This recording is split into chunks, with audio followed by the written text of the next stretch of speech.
Welcome back, welcome back, welcome back, everybody. Good to see everybody up in here. I'm to the Sharpshooters Sports Talk. I am your humble, humble and gracious host, Mr. Brent Sharp, on the ones, twos, threes, fours, fives, and six. Appreciate everybody up in the house tonight. Well, this afternoon.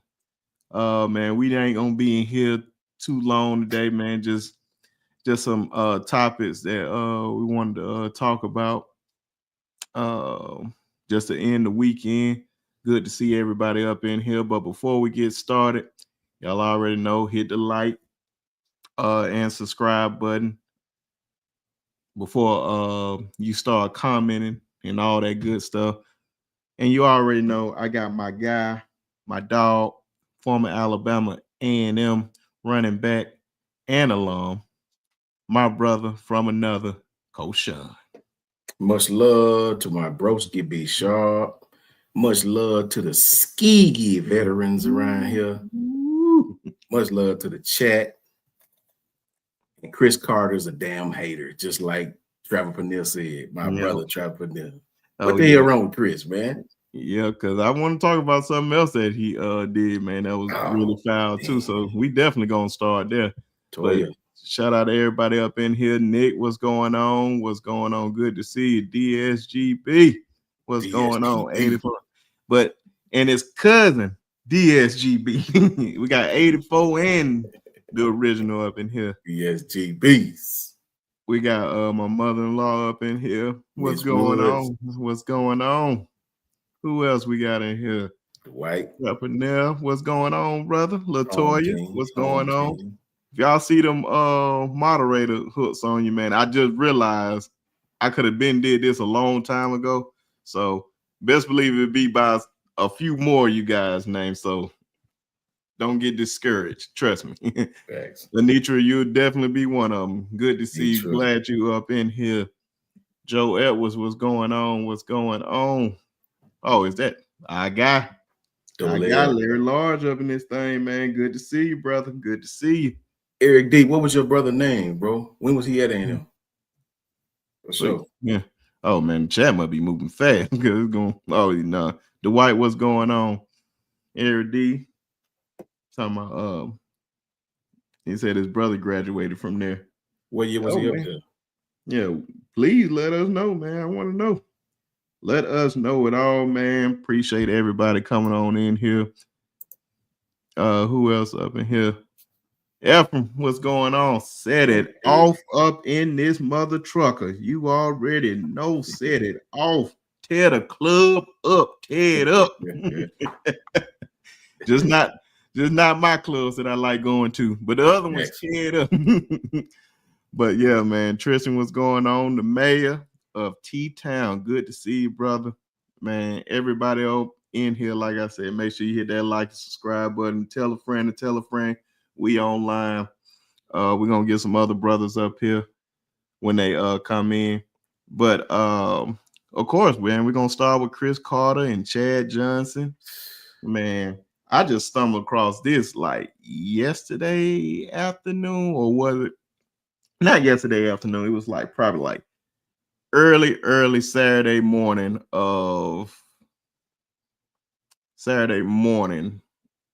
and it was probably like 2 something in the morning. And I was just up, and then I seen something like Chris Carter was talking down on Ocho for some reason. I'm like, why?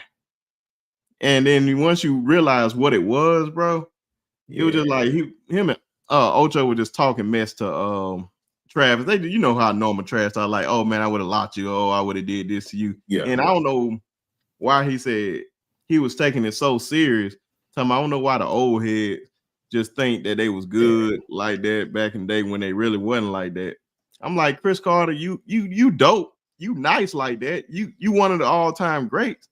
But I don't know nobody putting you in their top 5. I don't know anybody putting Chad in their top 5. But you acting like Chad was just a bum. Yeah. You just acting like you a bum. And then when it got down to it, he said, whoever his host was gonna say, do you think there's any chance that Chad make it to the Hall of Fame? He said 0, which was utterly disrespectful in my eyes. When plenty of guys, Hall of Famers, who said he deserves to be in there, has said it.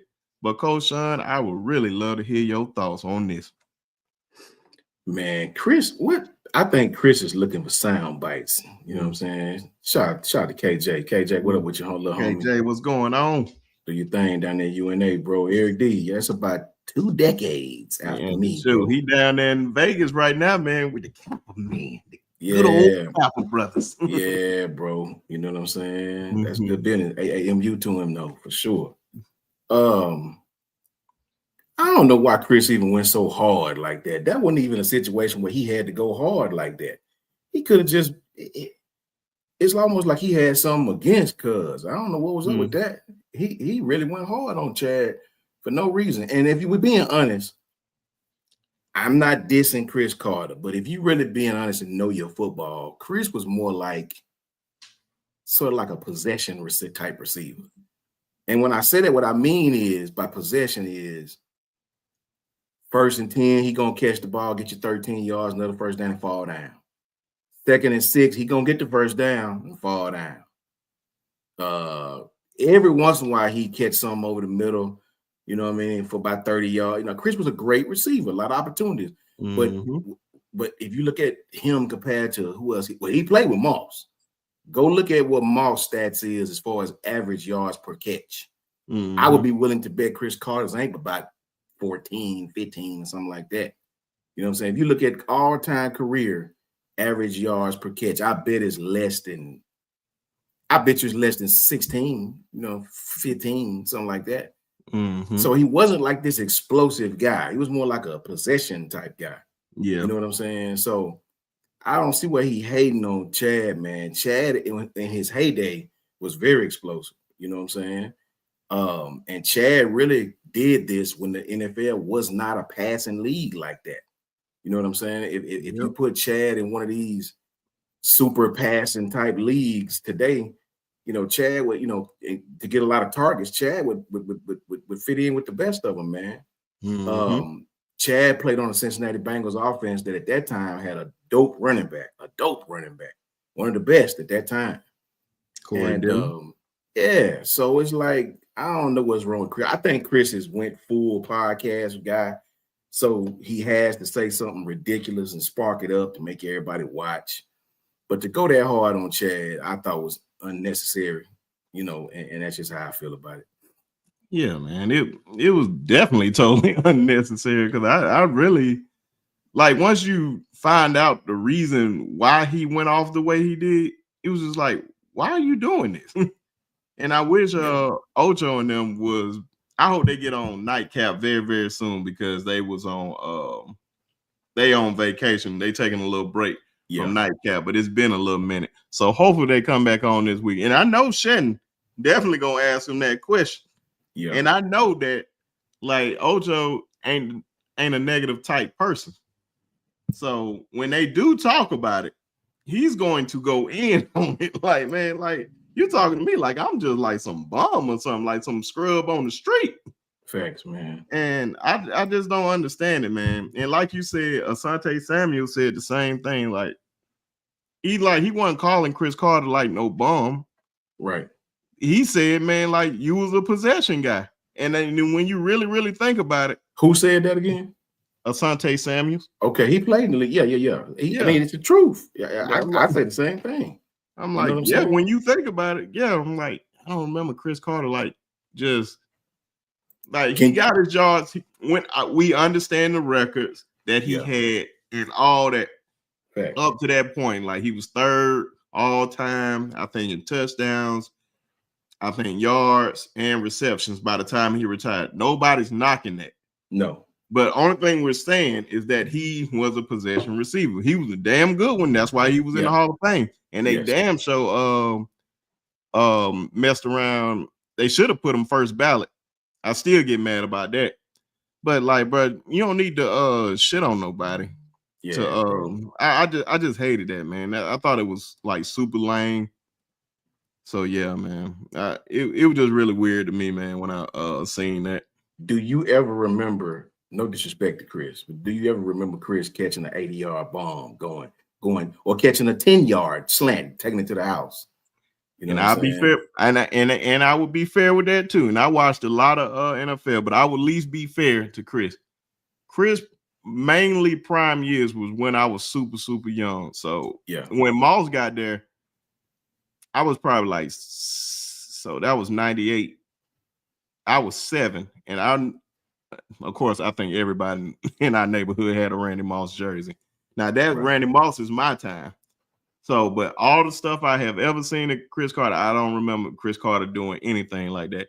I remember all the videos I have ever seen. I seen Sterling Sharp, I seen Jerry Rice, I seen Herman Moore, I seen who was some of the other top receivers during that time. With those 3 in particular, like I remember those guys doing that, but you don't really see Chris Carter up there. Great hands. 3rd and 8, you playing man, he gonna catch it. He gonna catch it first down every time. 1-on-1, he gonna catch it. But if you talking about explosiveness, catching that thing, taking it to the house, that was not his. What's up, Ray? Shout out to Ray, man. Good to see you, Ray, for sure. Oh yeah. Appreciate Ray, you and Dwight need to hook up, man. Y'all boys got some talent, man. For sure. Shout out to Ray McDuffie, man. For sure. Every day, I think I disagree with this one a little bit, man. Like, have you seen Marvin Harrison play football? Yeah, Marvin would take that thing to the house. Like, that's Marvin Harrison. Have you seen Marvin Harrison play football? Chris Carter was like him, Antonio Freeman. Guys like that were possession guys. Guys that would catch the ball, and that's just where the ball gonna be, right there where they caught it. You know what I'm saying? So like, man, you gonna be just think. I just didn't like the utter disrespect towards this man. Like, he was just some bum. That's really all it came down to. It said, and that proves your point right there. Career average 12.6 yards per catch.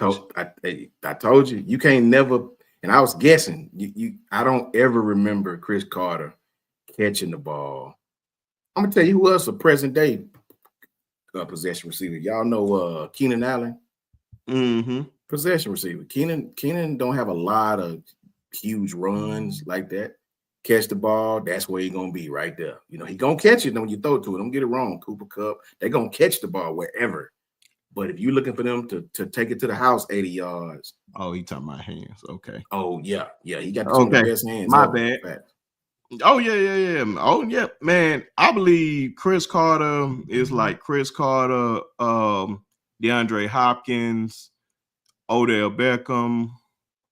Like, these guys that they got like mitts, man. Like, they made some of the most circus catches. Shannon's brother, Sterling, had awesome hands. Sterling Sharp, awesome hands. Boy, go get that thing no matter where it was at. Wasn't very big either. Yeah, but that 12.6 yards is really, really crazy. So that means they threw you the ball a lot of times for you to be in that. Because I know he had 1,000 catches. Oh, of course, over.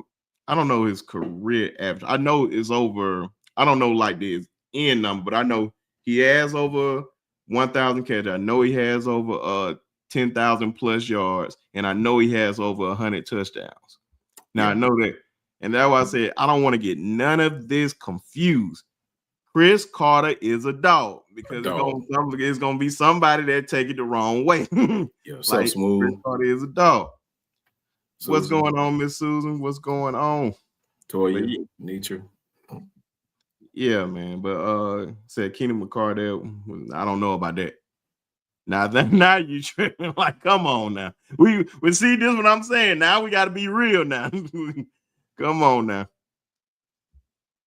Yeah, you say Chris is in a Hall of Famer. Chris is a Hall of Famer in my opinion. We're not saying he's not. I'm confused. We're not saying that he's not. Because he is. And for one, he is. And two, we're not saying he's not.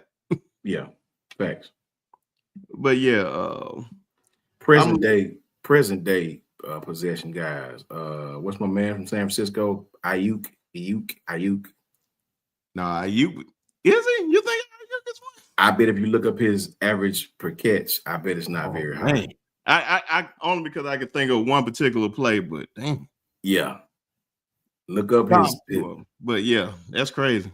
Yeah. Who else present day?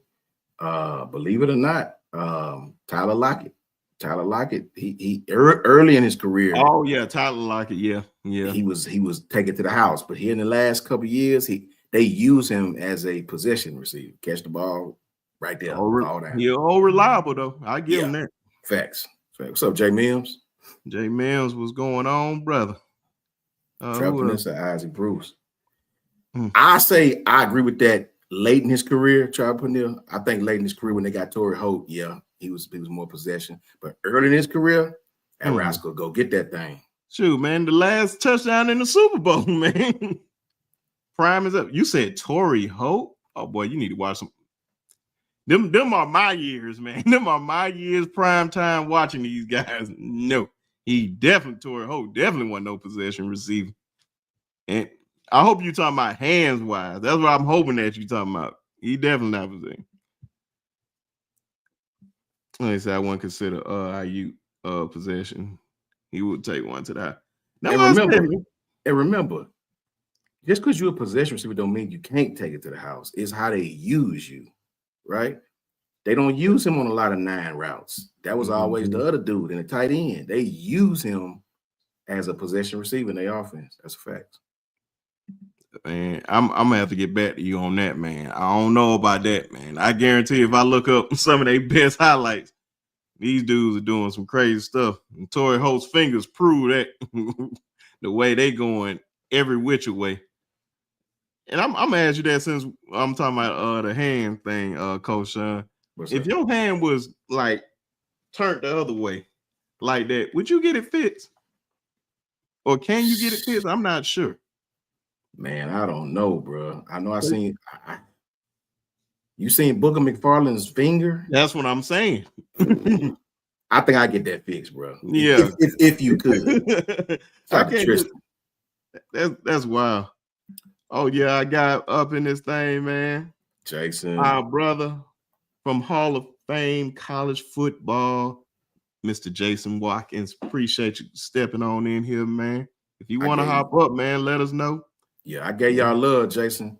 A couple of days ago, I said that if y'all's quarterback situation work out, this kid play like I know he can play, Oklahoma's probably gonna beat Texas. That's what I said, bro. And you heard it here first. Yeah. Tristan, I'm gonna try to, man. I hate to make plans that far because my daughter's in every type of sport known to females, from softball to cheering to competition cheer. It's just like one thing after another that's hit in my pocket. So I say I would love to go. It just all depends on if she don't have nothing conflicting with that weekend, bro. I'll definitely be there for sure. But yeah, man. What else? I think I just had a topic right there. But we still waiting on John to come up here and all that. But you guys drop your questions down there in the chat. Cause like I said, we're not gonna be on here long, probably hour, maybe an hour and 30, depending on how things go. But hour and 30 is definitely the max. But JJ, we're gonna talk about oh yeah, shout out to the people that just came in here. Jason, JJ, what's going on with your brother? And he said, it's happening. So they haven't went back in 25 years. History matters. Jason, hey man, don't jinx yourself now. Just saying. But like I said, one of the other topics I want to talk about, I'll let Jonathan answer that if he ever come in here. But the $5 million man down at Texas Tech. I want y'all to listen to this. Go ahead, B. Shaw. Felix Ojo. So apparently Texas Tech had paid one of their recruits. Y'all know, I think it's a limit. After July 1st, it's a limit, and then all them bylaws and all that stuff went in effect, if I'm not mistaken. But Felix Ojo has got a guarantee $5 million contract for 3 years. Guarantee. So it doesn't matter. I guess if he leaves, it probably some type of stipulation. I don't know, but guarantee means I can still leave you and I can take this $5 million with me. I don't know. So it may be something to it. I don't know. But Coach Sean. And Jason, this is why I want you up here too, because I would love to hear what you got to say about those Red Raiders. But Coach Sean, tell me how you feel about that. Man, listen, I'm gonna give you the 2 or 3 pros first, then I'm gonna give you 2 or 3 cons. Mm-hmm. The pros of this is the Matador Club, which is the name of some of their alums, some of their collectives, whatever that is, the Matadors Club. You know what I'm saying? The pros is they come up with that kind of money. You wanted this kid. You really, really wanted this kid. It's a few kids you'll be able to get this to, not many. The Matador Club came up with the money. You got a top flight 5-star kid. By hook or by crook, that kid will be starting from day one. You know what I'm saying? That's the pros of it. You wanted this kid. You went out and seen a young player you want. Cool. Paid him the money, whatever. Okay, you got the kid now. Here's the cons, man. The cons is every school is going to have a cap on this stuff. So if you give him 5, that's cutting off somebody else. I hope you got other linemen already in play. It ain't gonna do you no good to have 1 5-star and a bunch of 2-star kids that can't play, you know, along the offensive line. You know, when you give one kid that chunk, it's just like a salary cap in the NFL. You're sort of weakening yourself at other places, at other positions. So I see the pros of it. I see the cons of it. I see that it's an escalating contract. I read where in the 3rd year he'll potentially have 2.1 if it go well. He'll make 1.2 in the first year, 1.6 in the second year. Personally, I don't think this is going to set a precedent. I just don't, because I do believe other schools out there, like in Alabama, I'll just pick on our school. The reason we won't give one kid $5 million is because the brand itself sells about half of that $5 million. We may give you 2 because the brand of Alabama is going to give you the other 2, if you know what I mean. The brand sells itself on some kids, right? So why we won't have to give this kid $5 million, you'll come here. Now, this kid here is going to go to Texas Tech. They'll have a mediocre season like they always do, between 8 and 9, 7 and 10 games. You'll go to a decent little bowl, and you'll probably win or lose the bowl, and that's your career. You're not going to play for a national championship at Texas Tech. You're not. So you take all the pros into account when you go to a school like Alabama. I'll take this 2 or this 1.6, and I'll have a chance to play in a national championship. I'll be on national TV 9 out of every 12 games. All the pros that Alabama have, Texas Tech doesn't have.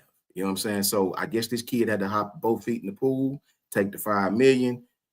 We'll see how that works out, because development still matters. I think it was Latoya saying in the chat, development still matters, man. You know, yeah, you rich as hell, but you still not going to be a top draft pick. You still, you know, you're not going to play well. You're not going to be on a team that's going to afford you the luxury of really playing for that natty. You'll win some games, as y'all always do, right? You'll throw for a gang of yards, and, you know, you'll pack the house, but you'll never, ever reach that epitome that every college player want to reach. So it's pros and cons to it, man. I applaud Texas Tech because they realize who they are. They realize we're not going to be able to compete with these guys on the national scale. So we want this player. Let's go get him. Give him the $5 million. Let's set a trend in our conference, and let's see what happens. Yeah, man, you're not gonna get far. Like you're saying, ain't gonna get far in it, man. Bro. With you paying a kid like that. Last time I checked, you got to spread a lot of that money out. That's a fact. And then last time I checked, like a bulk of that money is going to the football program. So I will give them that. Yep. But at the same time, last time I checked, it's 11 on offense and it's 11 on defense. Yes, sir. And the two can speak on this a little bit more. Our friend, our brother, he's a Sooner, and he's a good man. Our good brother from Hall of Fame sports, Mr. Jason Watkins. What's going J on, bro? What's up, fellas? How we doing? What's going on, man? What's up, bro? Oh man, you know, same old. Just in here listening to Wild Sooners freaking out about where the rankings are and stuff like that, man. It is kind of what it is, but I tell you, it's a bad day it's a bad day out in Austin, you know, when they're losing their number one recruit. They lost the number one offensive tackle in the country to OU last year. They losing. They wanted Jari too. The other dude that you guys got, they lost to you guys, and then for the line, and then so now you're losing them to Taco Tech. Hot damn. $5 million. What you think about that, Jason? That $5 million. $5 million, bro. I mean, I don't know, man. I think it's kind of wild. I think that, and I mean, I'm looking at it in terms of how they're trying to do it. What's up there, J Jack? Good to see you, man. DSGB. But you know, I'm kind of looking at it the way that Oklahoma's trying to go about it. And hey, don't get up here. Get down. But Oklahoma's trying to go about it with the scouting. Norman, get down. Man, you look like Shay Shaw with the dog over there. Dog is 150 pounds of lap dog pain in my ass, man. I'm telling you. I love him to death, but no, really, you got to look at it in terms of you got to scout them out. And I think that the way that a lot of these programs are doing it, and you know, obviously you go out there and you get the guys that you think are the best fits for you. But the truth is there's only so many 4s and 5s. You know? There's only so many 4s and 5s. That doesn't mean that they're the only good football players in the country. That's a fact. It just isn't. And when you have now you have a rev share salary cap, you can't just afford to go out there and spend $5 million on a dude or $3 million on a quarterback. And then this, you know, now they're splitting it up obviously over a 3-year period. So that's it is what it is. But what does that do for the rest of your program? Who are you going to go get? I mean, do you have the guys in place to go out there and scout out the right dudes? And do you have the I guess I should say, a complimentary collection of talent on your offense with him? That's right. And I mean, now I will say that they lost, let's see, that 5-star receiver to him a couple of years back, and now he's back in Lubbock. He had left in the portal, and then he came back in the spring. Mm-hmm. So they're trying. I think that, you know, Tech is trying to do what it does. But the thing about Tech is it's, to me, it's always going to be a mediocre program. They can throw, you know, good money after bad. I think that it's kind of similar to a lot of little brother programs, you know. It really is. And it's just that you're going to do whatever you can to try to keep up. But it's always, there's just something in that DNA that keeps them from being what they should be. You know what I mean? Mm-hmm. They just, you know, it's some programs got it and some don't. But anyway, as far as that goes, I think it's a tough way to go about it. And I think that this money game, I think you have to play it that way. And this is something that, you know, Jim Nagy was on with Urban Meyer and his group of guys on that podcast that they do, that triple option. Yeah. Mm-hmm. Talking about how they're going to, you know, I've been trying to tell people on my show a lot lately, guys, that these recruiting rankings are not the end all be all. Mm-hmm. They're not, you know, and it's great if you're getting a bunch of 5 stars. Like right now, Alabama's loading up with them. Yeah. Awesome. Good. I mean, but just because you're a 5-star in high school don't necessarily mean shit. You know, some of those dudes wash out. And I know with OU's had a mixed bag of results with 5-star guys. They have, you know, for every Adrian Peterson or Gerald McCoy, you got Spencer Rattler, or you got, you know, some of these other cats that just don't really pan out. Jackson Arnold, for that matter, right? And I'd agree with what Eric D's saying here. You can ruin your locker room like that. When you're paying a guy that's never played a snap of college football more money than most of the rest of the roster put together, that's tough, man. That kid making more than the practice squad players in the NFL. Right. Oh, dude, he's making more than a lot of the regular dudes in the NFL, right? Yeah. But to me, I think that you're gonna have to figure out a system in the way that, like Jim Nagy was talking about. We're gonna take guys that we're gonna rank them based on our rankings and what we see is and what we know as scouts. We've been, they've been in, Jim Nagy's been a scout for 25 years, and he had 7 years that he was running the Reese's Senior Bowl. And so when you start looking at that, they're going to say, okay. And he made this comment about that on Triple Option. He said, look, there's going to be the 5-star guys, and that's going to be a big ass bidding war between so many schools, right? And there's only 32 of those guys out there to begin with. So you can't get them all. You can't get them all. And it ain't going to take long before you run out of money when you start playing that bidding war game with the Ohio States and Georgias and Alabamas and everybody else and Texases of the world. You start doing a lot of that stuff. Now, all of a sudden, you got all your money in a couple of players. And then what? You don't have enough depth to fill out the rest of your roster. And what he was looking at, he goes, if we can rank a guy and we've got the same grade on a 5-star guy as we got on a 3-star guy, well, who's gonna be a better value for us? And you know as well as I do that the NFL is littered with 2- and 3-star dudes that every year. Sometimes, and I made this comment last night on our show. I look at what did Nick say when Nick Saban showed up to Alabama. He wasn't just automatically getting all the 5-star dudes. He wasn't. What they did, and he talked about this on the Pivot podcast not that long ago, that they took and their evaluation model came from Bill Belichick.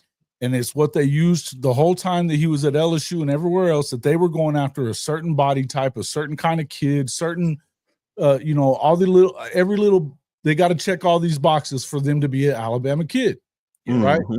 Well, what turns out happening is that the recruiting services are going to start following him now. They're not going to, he doesn't give a shit about what they're ranking them. They care about what he thinks about them. So Mark Ingram, for instance, said I was a 3-star the whole way through. And then whenever they offered me, then I got my 4-star. So the recruiting services are going to have to adjust. Everybody's talking about all the programs adjusting. The recruiting services are going to have to adjust because they're in it for the money side of it. And I'm not even hating on 3 or any of them. I'm not doing that. What I'm telling you is that it isn't a damn science. It's a money grabber is what it is. What they do is it's an industry, and they're doing what they got to do to get their money. I just wrote a column about this very thing, man. It's on my website right now.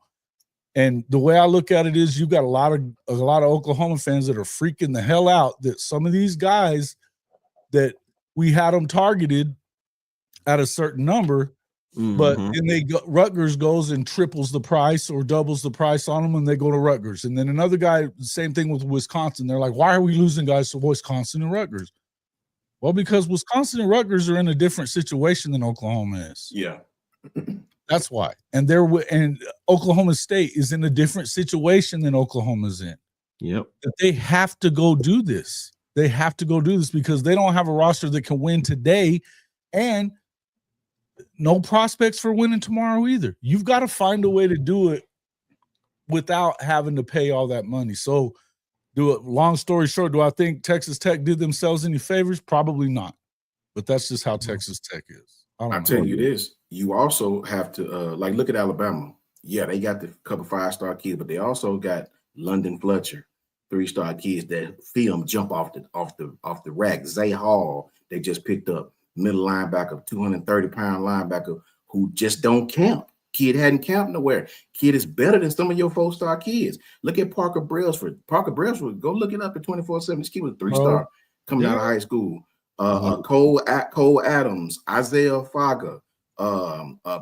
Alabama got a ton of these kids that's developed. So you gotta have the 3 stars. Your program is 3-star kids. Yeah, the developmental kids. That's facts. Yeah, that's facts, man. That was it. We always say, use this example all the time. The prime example, the one who was no stars until he got his offer, was Josh Jacobs. Susan got a question, when you get a chance. Oh, no, yeah. That's what I was going back to. She said, if he transferred, do he keep the money since it's guaranteed? I've seen it both ways, Susan. I know would imagine personally. you probably can't transfer and keep the money. I'm sure there's a contract. That was it. They got something in there. Yeah, they got something on. Yeah, he won't get the. You see the kid from Florida. They tried to give his.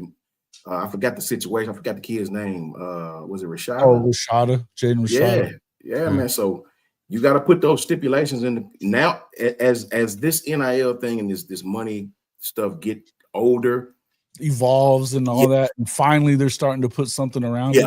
Businesses will protect themselves. They'll have some checks and balances. You better believe that. But here, and make no mistake about this, though, folks. Don't worry about these damn colleges. Yeah. Don't worry about these schools and their money, man. Don't do that, because first and foremost, how many times do they get asked to go to the portal? It's more times than they just jump in it because they're looking for money. And the reason I know that is there's one reason, and it's because this. The schools are not going to tell you that they told a player to go get into the portal, even though they did. They're not going to do that. And guess what? Neither are the players. They're going to tell you that it was their choice to go get in the portal. Why? They'd rather look greedy than shitty. Yeah, that's facts.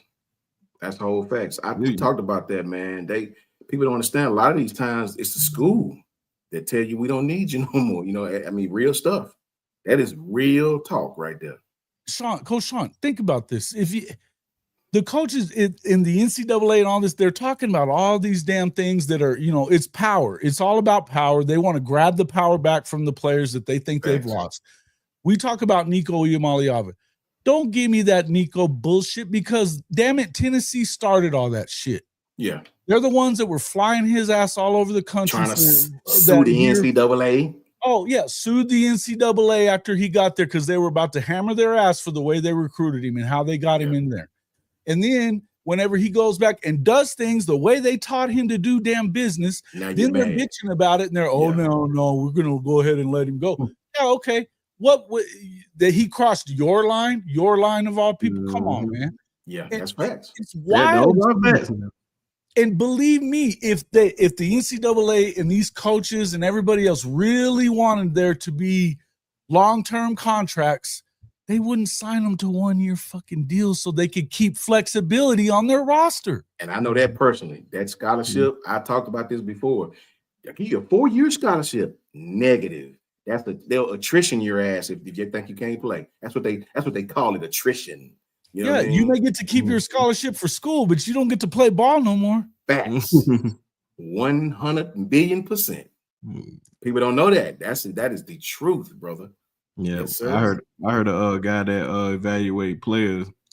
Man, I gotta bring that brother up here one day, man. He's super popular. I'm gonna send you some clips by him, Coach Sean. Right. But man, this man talk about that all the time. Kids thinking that when they do get them scholarship, they're like, oh, I'm gonna be here for 3 to 4 years and then whatever else. Like, no, it's year-to-year basis. It is. And if you ain't going to practice, you ain't you missing meetings and your grades slipping and all that, like, oh, they'll reevaluate that, and they'll just somehow take your scholarship altogether, to be honest. So don't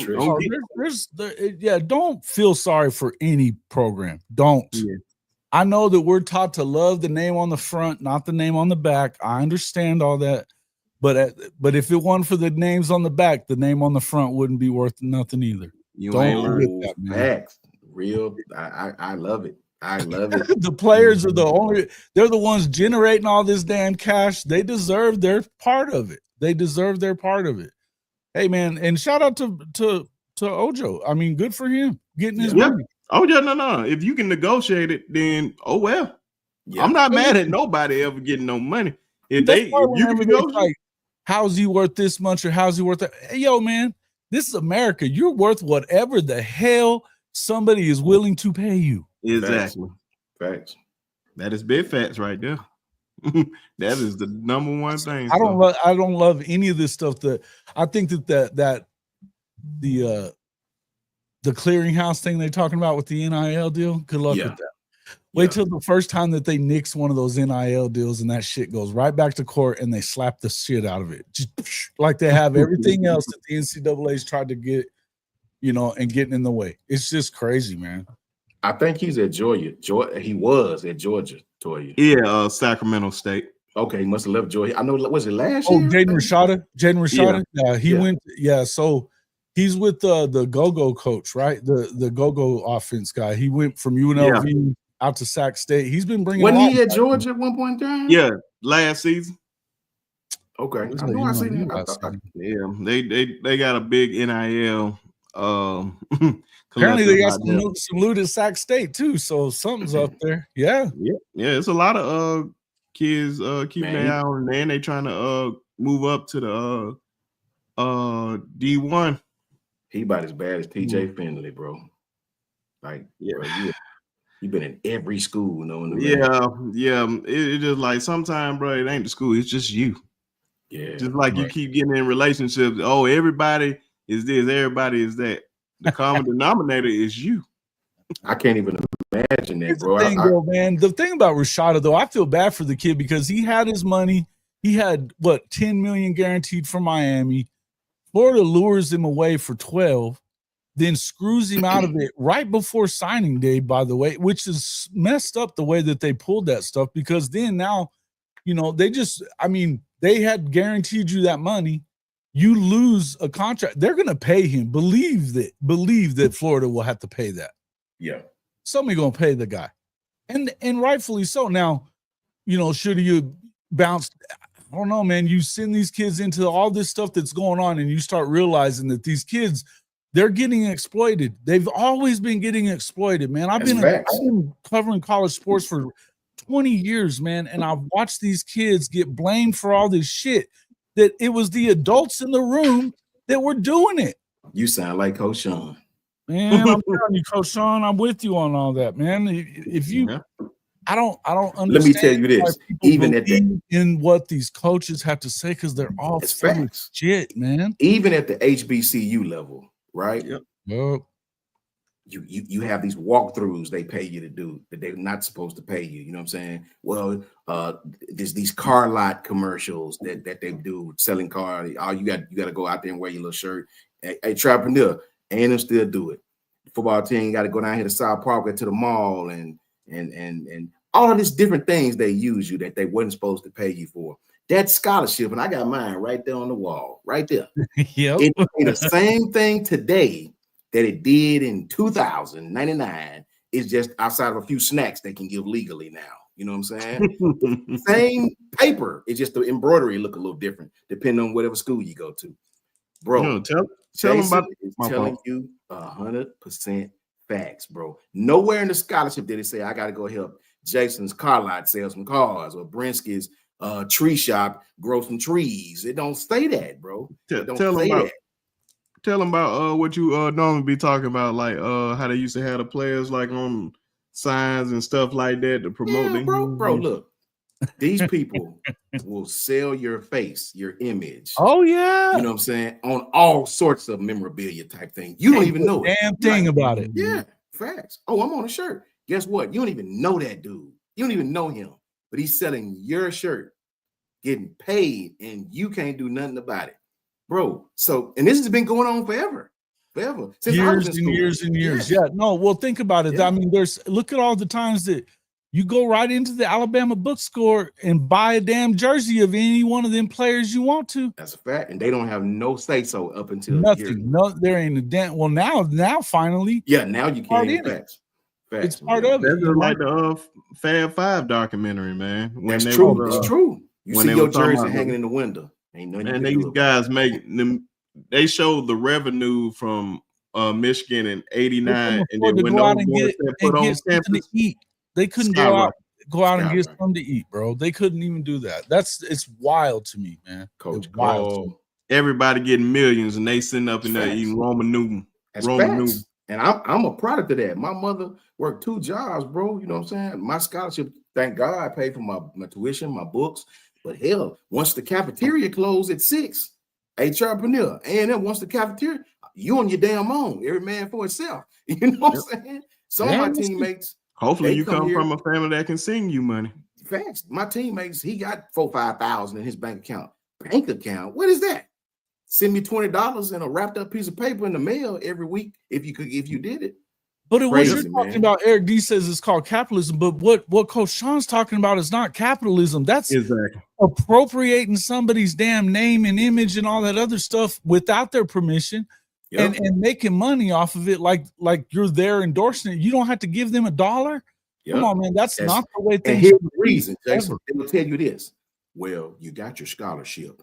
Well, guess what, bro? Oh yeah, you got your scholarship. We're paying. Being honest, let's be honest. That scholarship ain't gonna help me till I leave this university. If then. That piece of paper show is delicious, ain't it? Oh, yeah. I'm hungry as hell. You can't eat your scholarship. Yeah. You can't eat your diploma. Yeah. Walk around campus broke as a joke with the same tennis shoes on I had in 12th grade. I'm a freshman.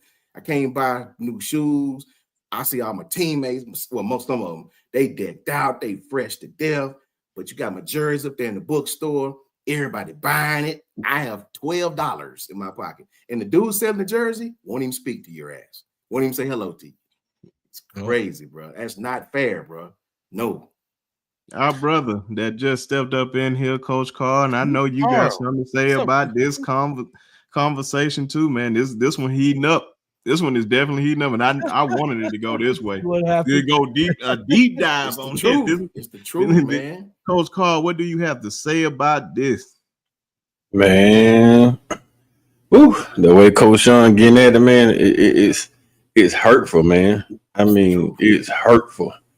I was a part of that, man. You know, I never made it to the college level. I did the midnight basketball thing on the college level, but I still had friends that went to college. Sure. And when I was in the military, man, I was like, man, people would hit me up all the time. Hey, man, can you hook a brother up with $100 to spare $100 for the month? And I'm like, man, you at college, man, don't y'all get Pell Grants or whatnot? Man, dude was like, bro, these folks give you a scholarship. They feed you breakfast, lunch, and dinner. And then you on your damn own. And if you mess around and be at practice, man, and you miss that 5 o'clock calf, man, you gonna starve the rest of the day. I'm like, bro, really? I'm like, shit, man, you got nobody down there you can holler at? Nah, man, you know, my folk broke this and that. And I'm like, shit, bro, like, holler at my mama, man, because all my money go to my mom, man. So you got to holler at my mom and see if she spare something for you. Then, you know, mama. And then, nah, man, my mom was real cool, right? So she was like, I take them some money every week when I go through my grandma, drop and give them some money at Alabama State, right? So, and I had cousins and stuff that were working, man. They was like, man, don't worry about it, man. We'll run over, we'll drop homeboy chicken box off. So that one the other night was I killed some of my chicken box. They were dropping them all chicken boxes, man. Like the KLC was like one of the most popular subjects in college, man. Like you can go and get a $10 box of KLC and the whole basketball team would eat all. So I know how I go, man. The sad part about that, if the university don't give a damn. Hey, nobody on campus give a damn. All they care about is better have you out there ready for practice, though. Talk about boosters like they're the devil, but the boosters keep a lot of them kids eating, man. Straight up. John Starward. Shout out to the big homie John. You out here. You out here kept us straight. You out here. That's a great point, Jason. They really talk bad about the boosters, but the boosters keep a lot of these people fed. Love John Starward. Love because Julius if the people don't come through for you, man, the university don't give a damn.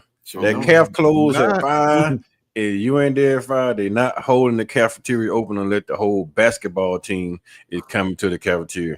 And then they say they want that crap open for like a 30-minute window. Like you had to be there by 5:30. And by 5:30, you're going to get that crap cold if they even give it to you. So when my son was at college, he was complaining about that stuff all the time because he was in the band. They leave band practice at 8 o'clock. I'm like, man, why you didn't go to the cafeteria? We keep calling me every night about money. But we can't make it to the calf because the calf closed at 5. Right. And by the time we get done band practice, everybody gone. You know, I ain't got, man, I just gave you $300 last week. You buying the whole damn band food? Like, he like, because he was having, I was making a decent amount of money, then he was trying to help all his bandmates out. Because sometimes they have it, sometimes you got it. It just they didn't have no help. So he was spending all my money trying to help bandmates eat food. So I know the whole idea about it. And my wife kept killing me because I wouldn't send my son no money. Like I seen $300 money. I don't need you calling me Sarah talking about you broke. But I wasn't giving it nothing, so she was killing me about it. So I had to realize that, man, when I got there, I seen how they were living. Man, them boys in there eating old, dried up. Like I'm telling you, you see the expiration date on Sirius in the box. milk damn near spoil. You can have a little scent to the milk. When you get there, you can have a little scent to the milk. Coach Carl, I People can don't tell know. you all my main homies was in the band. I wasn't in the band. I wasn't into the band like that, but all my main homies was in the band. Like, and I was working at Church's Chicken at the time. So like when they closed, I want to say the statute of limitations is up. Yeah. When when the place was closing down, man, I just go back over there. Hey man, let me get that chicken that y'all about to throw away and just bring it back to them. I'm like, man, some people really be starving. It's hard. You have money in your pocket and your homeboy over there starving. It's hard to just see that, man. I understand why he was trying to help out his partner, because I was like the same way, man. We just trying to survive and make it up out of here. And we weren't even athletes at the university. And I'm like, we can only imagine like some of our partners that played on the football team and basketball team. Like they got study hall, they got weight room, and they got class. It's hard for them to go get a job to go get some money. It's easy for us to go do it. You can't have a job. So man, back then you couldn't until the summertime. Till the summertime. Facts. And when you're in the band, you can't do it all, Jason. And the band, let me say this, Coach Carl, we practiced a lot. But when we get to practice, the band already out there. When you leave, they still out there. When we leave practice, they still out there in them white damn t-shirts. Yeah. Dirty as I don't know what. Like, God, dog. Them white t-shirt, dirty, sweaty, hot. With our brother just walking in the building from the Bama Standard and also from Bama Fan Podcast, Mr. Jonathan Lewis. Do I sound normal now? Yeah. Yes, you do. My goodness. I had to literally go in and uninstall all my drivers and reinstall everything and reset my whole thing. Oh wow! I don't know. I wanted to, we was talking about Felix Ojo and his 5 million. Then we went down this nice, beautiful rabbit hole. The rabbit hole. Yeah, so but you gotta look at like. Hold on, Coach Carl. I'm about to say, John, go ahead and speak on it. Then we're gonna make our way right back to that rabbit hole. Well, I mean, I guess my only, because I'll be honest with you, I haven't thought about it too much. I don't know if you guys saw the comments that Mark Ingram actually just pointed out about Florida State's revenue sharing program, but that's another rabbit hole we can get down. But either way, he got paid what, $5 million, and this was kind of like open. It was kind of in the open. I think I agree with a lot of people out there when they talk about how it's going to create a separation inside the locker room and all that good stuff. But ultimately, I don't know. I don't like being on the back end of conversations like this, right? So, because I haven't really done my homework on this situation as far as what it's entailed. Because did they release the stipulations of the N.I.L. contract or no? It's not an NIL contract. It's an actual revenue share. Okay, so it went through the clearinghouse then. So yeah, I guess it would have had to have. I guess it would have had to have because I know they had 55 million, set aside between NIL and rev share or whatever is what Tech was talking about. But from the way everything that I've heard is that it is a rev share contract. It's all going to be on the books. So that doesn't even have to be part of the clearinghouse. Not that I think the clearinghouse matters, but it's broken down by year. So my thing is this though, Jason, and what people not really paying attention to this, right? What's the highest paid position in football? Quarterback, right? What's the second highest paid position in football? Left tackle. So if you one of those tackles or you that quarterback, they gonna give you that bread. So he a high volume to Texas Tech. That's real. So if he that high volume left tackle that they've been dying for, that they desperately need, I don't have a problem with them giving them $5 million.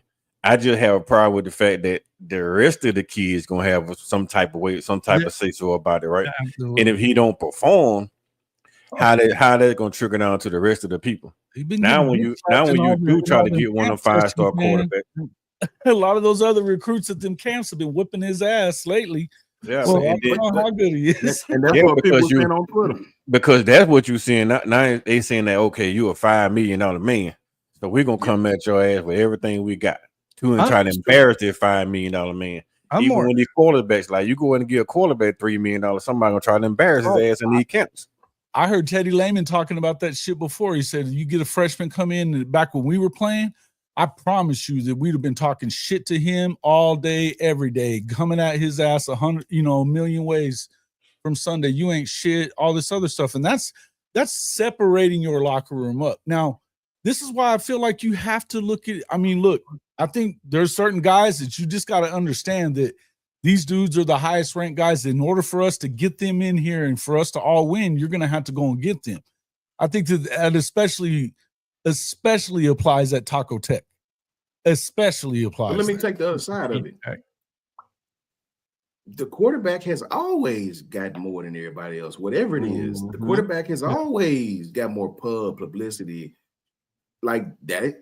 That probably never changed. Like Coach said, I don't think that's going to be any different. I think that's just when you play ball, I think that's just understood that the starting QB going to always have a plethora of whatever it is, more than practically anybody else. Money, girls, whatever, publicity. And the starting left tackle is the second man on the roster. Well, yeah, because he's got to keep the other one upright. Yeah, you got to keep the other one upright. So unless it's a left-handed quarterback, then it's their right tackle is the most important person on the field. So those two are the most important person of your football team. And the third most important one is the guy on the other side of the ball that rushed that quarterback. So those are top 3 paid people in the league right now. Don't matter what. I wouldn't be too quick to. The reason I don't want to make a judgment on this too quick is because after seeing what Florida State's revenue share program looks like, I want to look at Texas Tech's, because Mark Ingram completely exposed Florida State for what they are. Like, he opened up a can of worms that's probably about to hit social media. That's going to flip everybody. You're about to see 2026 guys probably flipping when they see what Mark Ingram found out. Like, you know what I mean? So they went in and they found out that, look, these revenue sharing programs that the universities are required to have now through the clearinghouse, you can go access them. They're public information. Yeah, public information. In Florida State, what happened to them yesterday when it showed that they can extend these player contracts and the player has no say-so on whether they want to stay or not, is about to create so much turmoil in college football now with this revenue sharing program. I guarantee every single player is getting a lawyer or an agent to look at their stuff. I can guarantee you that. They better. They should have been doing that when they first dropped. Exactly. Nick Saban said the same thing before they even started talking about N.I.L. He said these kids need to go to financial literacy courses and learn how to manage money and then get a lawyer. Do you guys know what's going on at Florida State right now? What Mark Ingram is doing? Part of it, but fill us in. So essentially, he found the revenue sharing contract, read through it, and then put out there, how are these kids committing to Florida State with this contract? And the contract reads, basically, when you sign with Florida State, and let's say you're signing as a 3-star and you're getting 3-star money through the revenue sharing however it's set up, that at any point in time, Florida State can extend that contract for however long they want, and it does not have to be notified to the player, and the player has no renegotiation access whatsoever. The player can be terminated from that contract. How can you even try that? Hang on. That's not all. The player can be terminated from the contract due to any injury that the university could basically claim that it would affect their brand. Like, you know what I mean? So if you tweak your ankle hard enough and they think that you may not start 3 games and they paid you to start the full season, they can terminate that contract and remove that money from you. I mean, like I said, I know this hasn't hit social media a lot. I guarantee it's going to hit today. But basically, they were talking about it on that triple option podcast. They were talking about that last week. Man, that's gonna be a lot of folks though, Jonathan. Man, people not really paying attention to it, man. Revenue sharing. These folks ain't finna give you their money, man, if you ain't producing. Like, you gotta be doing something for them, man. You gotta be a leader of the scout team. I mean, you third screen, you better be the best damn third screen on the team. You better be a third screen that pushes second string for first string reps. Like, you better be. I think Ted said something about. I think Ted said something about that with Auburn. Like, they kept asking Charles Barkley for like more money. For what? What is the return on investment? To just feel good about myself that my team is winning? Like, they want some type of investment. Like, they want some type. I can't even think of the word right now. Y'all know what I'm trying to say. What? Like, some type of return on their investment. What Florida State has done is essentially built in a farm system, because if your 3-star at Florida State comes in and performs, do you think he's going to maintain that 3-star, that whatever contract is going to be with Florida State trying to extend it? No, Alabama, whoever it may be, is going to go in there and be like, we're just going to give you more money. That's ridiculous. In my opinion, that puts everything in the university's corner. It removes everything from the player. And I think it's absolutely absurd that they could even try. We were just talking about this with the whole rest of it, though, too. This is exactly what all these schools are trying to do. They're trying to take away any and all power that athletes have gotten during all this stuff with the NIL and everything else. It's not even about the money. They're just trying to take away the ability. They're being so greedy that they want all the freaking money. Yeah, and guess where all the BS started at, Jason. You know where the BS started. All the BS starts in Florida. Florida is the capital of BS. Right? You got a BS governor down there. So of course they're gonna do whatever they can to hurt you in Florida. Florida ain't trying to help nobody. So it started at Florida State this time and then go to the University of Florida. What happens next? Florida State, Florida, Miami is gonna turn up bad. Make no mistake, though, Coach Carl. This is not a one school, one program place. This is a nationwide NCAA infused bullshit thing that they're coming up with. That's all. Look, they want the power back that they lost with the NIL and everything else. They want it back. They don't give a shit if you go back. They want to go back to basically that BCS days is what they've been doing for all these years. Yeah, they're making all the money. The bullshit got to start somewhere, though, Jason. It got to start somewhere. Florida State was just the one that started it. And once Florida State started, and then people start seeing the way they shit run, they're gonna try to tweak theirs a little bit to make the players feel a little bit better about the situation. But this shit's not gonna stop. Florida State ain't did that, but started. Once you start shit, it always run down here. You take an X-lack, and when you get ready to go in the bathroom to go, it comes straight down here. Florida State started it, and the rest of it gonna fall down here. I'm telling you, somebody gonna make it a little bit better. The West Coast team gonna make it a little bit better. Like Oregon gonna make it look a little better. They try to get recruits. USC gonna try to make it look better to get recruits. This shit going straight down here. It ain't getting no better. Players Union coming for the student athletes in 3, 2, 1. You know what? And when it does is when you'll get to see real change in college football that matters and can be lasting.